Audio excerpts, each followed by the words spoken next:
klasifikasi dijelaskan. Kemudian banyak melakukan gerakan.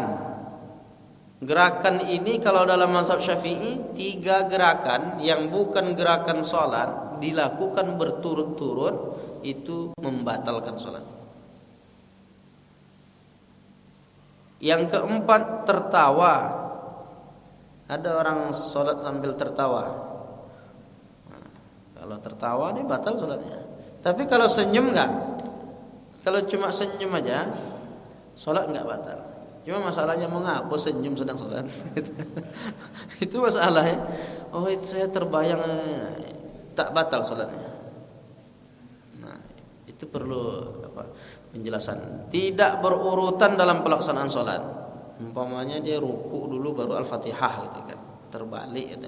Tidak berurutan, itu batal sholatnya. Tidak menghadap kiblat, khususnya untuk sholat wajib ini. Kemudian terbuka aurat, kecuali dalam mazhab Maliki itu kalau pas kena angin ditutup cepat, itu enggak batal katanya. Tapi sebahagian ulama mengatakan walaupun kena angin terbuka batal, terbuka aurat batal. Ada yang berpendapat seperti itu. Mengalami hadas kecil dan hadas besar. Nah, jadi kalau dibuang angin dan lain-lain lah, hadas berhadas itu batal. Tersentuh najis pada badan, pakaian atau tempat sholat. Ini sedang sholat tu tiba-tiba ada kotoran apa misalnya, najis, kena najis, nah, ya udah membatalkan sholatnya. Merubah niat itu bisa membatalkan sholat. Dia sedang sholat itu niatnya aja dalam hatinya, saya enggak usah sholat aja lah, malas saya sholatnya, tak guna sholat ini umpamanya, langsung batal sholatnya.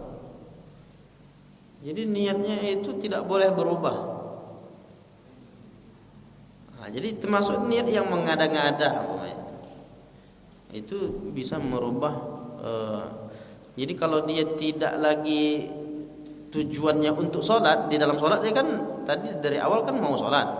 Sepanjang sholat dia entah apa-apa guna sholat nih, cuma capek-capek umpamanya, ada orang berpikir seperti itu sholatnya dah batal. Nah, kemudian mengucapkan salam dengan sengaja. Tiba-tiba pas ruku, assalamualaikum warahmatullahi wabarakatuh, batal. Nah, kemudian yang ke-13, mendapatkan air bagi yang tayammum. Nah, jadi orang yang tayammum terus dia mendapatkan air, itu dia belum sholat, dia tidak sah sholatnya. Pastikan kalau sudah dapat air, wudu dia. Dia kan syarat tayamum itu fa illam tajidu ma'an. Siapa yang tidak menemukan air, fatayammamu sa'idan thayyiba, barulah dia bertayamum. Selesai kita pembahasan bab 2. Sekarang masuk bab 3. Mau dilanjutkan atau apa, Pak? Lanjut aja. Ini memang cepat di masjid ini kajiannya. Karena perasaan saya dah dibahas kemarin bab 2 ini. Jadi karena takut diulang, kita cepatkan aja. Nah, sekarang bab 3. Yang bab 3 ini pembahasannya tentang niat yang pertama. Karena dia berbicara tentang tata cara dan praktek sholat. Nah, kita dah masuk ke prakteknya ini. Gimana berniat itu? Karena niat ini masuk rukun. Salah niat bisa batal salatnya. Dan niat ini masuk rukun salat, khususnya dalam mazhab Syafi'i, dia kan ada 13 tuh. Niat, takbiratul ihram, berdiri, Al-Fatihah, ruku', i'tidal, sujud, duduk antara sujud, duduk tahiyat akhir, baca tahiyat akhir, sholawat, salam, dan tertib. Makanya ulama mengatakan niat itu wajib karena dia masuk dalam bab rukun. Di samping itu ada hadis Nabi mengatakan innamal a'malu binniyat. Sesungguhnya sahnya amal itu tergantung kepada niat. Dan niat itu harus tepat. Kalau tidak maka dia problem. Ulama berbeda tentang melafazkan niat. apakah niat itu dilafazkan atau cukup di dalam hati? Kalau menurut mazhab Hanafi, melafazkan niat itu bid'ah, kecuali untuk menolak was-was. Jadi ada orang yang ragu, sholat apa nih, berapa rakaat? Dia nggak bisa ngangkat tangan langsung itu, dia dibantu dengan lisannya. Sengaja aku sholat zuhur 4 rakaat menjadi makmum tunai karena Allah Ta'ala. Itu untuk memastikan jenis sholatnya, maka baik. Tapi kalau dia tidak was-was, tidak disyariatkan. Menurut mazhab Hanafi. Begitu juga mazhab Maliki, laisa bimasyru', tidak disyariatkan kecuali untuk menolak was-was. Artinya mazhab Hanafi, Maliki yang mengatakan tidak disyariatkan melafazkan niat itu bukan harga mati. Itu bukan titik, masih ada komanya. Tidak disyariatkan koma kecuali untuk menolak was-was. Dan bedanya dengan mazhab Syafi'i, dalam mazhab Syafi'i justru melafazkan niat itu sunnah, bukan bid'ah. Sunnah dan mustahabbah, dianjurkan. Siapa yang menjelaskan bahwa melafazkan niat itu sunnah? Banyak ulama, di antaranya Syekh Zainuddin Al-Malibari dalam kitab Fathul Mu'in. Apa kata dia? Wa sunnah nutku bimanwiyin qabla takbir liyusa'idal lisanul qalba wa khurujan min khilafi man awjabah. Sunnah melafazkan niat sebelum takbir. Kita mau sholat sebelum takbir, usolli fardal maghribi 3 raka'atin adaan ma'muman lillahi ta'ala. Ada juga yang nambahkan mustaqbilal kiblati, boleh ditambahkan. Jadi sunnah hukumnya itu. Kalau dilafazkan dapat pahala, kalau tidak ya tak dapat apa-apa, tak dapat. Cuma kalau dia mau lafazkan dapat pahala. Nah, itu mazhab Syafi'i. Dan bukan hanya satu kitab, beberapa kitab kita kumpulkan, di antaranya kitab Syekh Zakaria Al-Ansari Fathul Wahhab. Disebutkan di sana melafazkan niat sebelum takbir itu tujuannya membantu niat dalam hati. Niat dalam hati supaya terbantu niat dari hati itu, maka dilafazkan. Begitu juga dalam pendapat Imam Ramli, kitab Nihayatul Muhtaj, wa yundabun nutqu bil manwiyyi qabla takbir liyusa'idal lisanul qalbah. Sunnah melafazkan niat sebelum takbir, tujuannya untuk membantu niat dalam hati. Dan karena melafazkan niat itu jauh dari rasa was-was.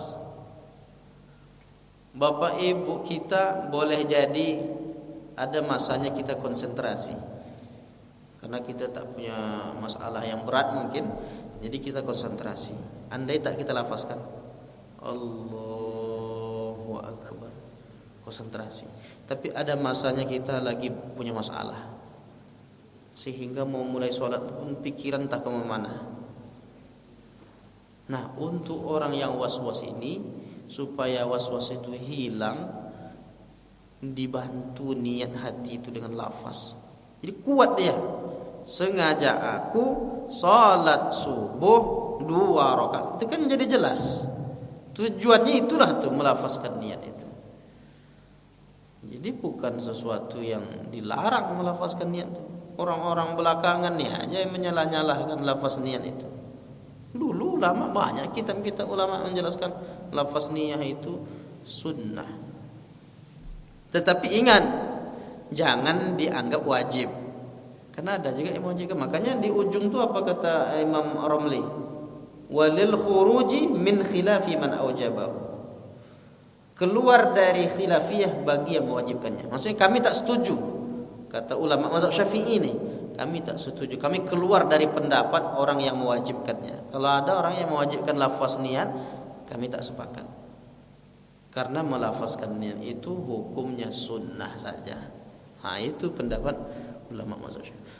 Masih banyak kitab, di antaranya Syekh Khatib Asy-Syirbini. Itu dalam kitab Mughni Muhtaj. Apa kata dia? Sunnah melafazkan niat sebelum takbir. Tujuannya membantu niat dalam hati, dan melafazkan niat itu jauh dari rasa waswas. Sama pendapat-pendapatnya. Kenapa sampai banyak kitabnya? Supaya orang yang menolak ini terbuka matanya.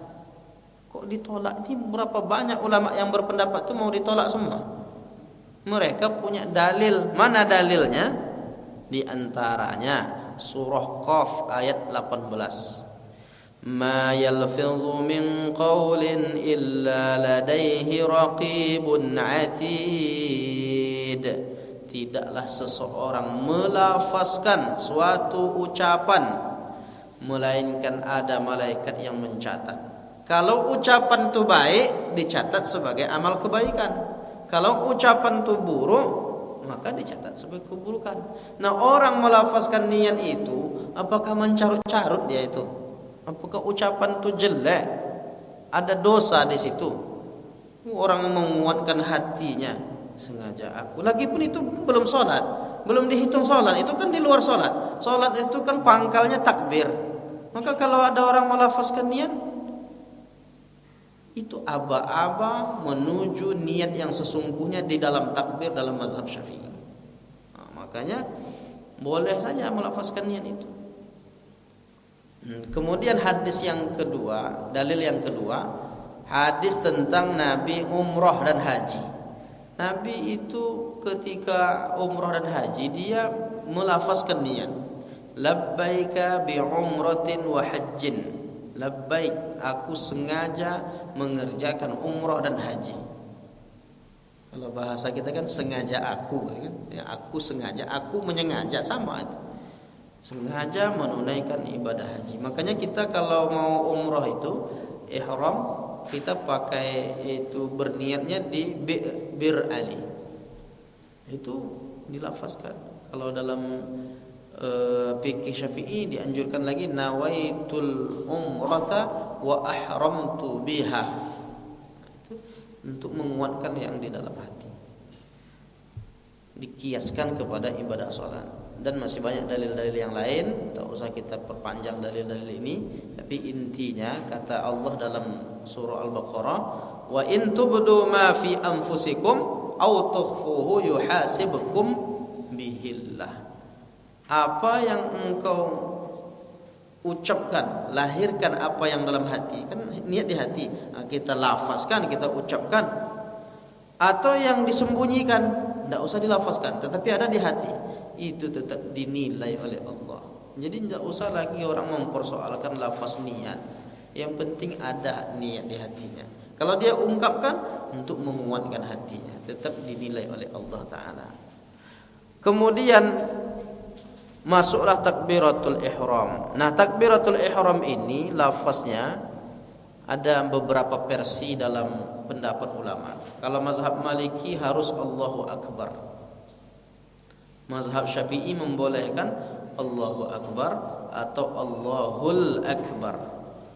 Sedangkan mazhab Hanafi membolehkan Allahu Karim, Allahu Azim, Allahu Rahman, seperti yang disebutkan oleh Syekh Abdul Rahman Al-Jaziri. Tapi kita tidak akan mengamalkan Allahu Karim itu. Kita mengamalkan yang biasa, yang versi pertama dalam mazhab Syafi'i, Allahu Akbar. Itu supaya tidak menimbulkan fitnah. Kita kan khawatir juga kalau nanti di sini dipraktekkan mazhab Hanafi kan jadi masalah nanti. Nah, ini menambah wawasan kita. Kalau melihat jamnya nanti, kalau kita paksakan ini tak ada tanya jawab lagi, Pak. Masih banyak ini. Jadi kita buka aja tanya jawab dulu. Kalau tak ada yang bertanya baru kita lanjut. Apakah pertanyaannya pakai kertas atau langsung? Kertas dulu ya.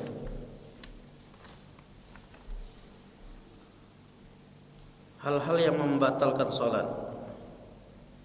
Nomor urut 9, mengalami hadas kecil tanpa diketahui atau dirasakan karena adanya penyakit, apakah juga membatalkan sholat?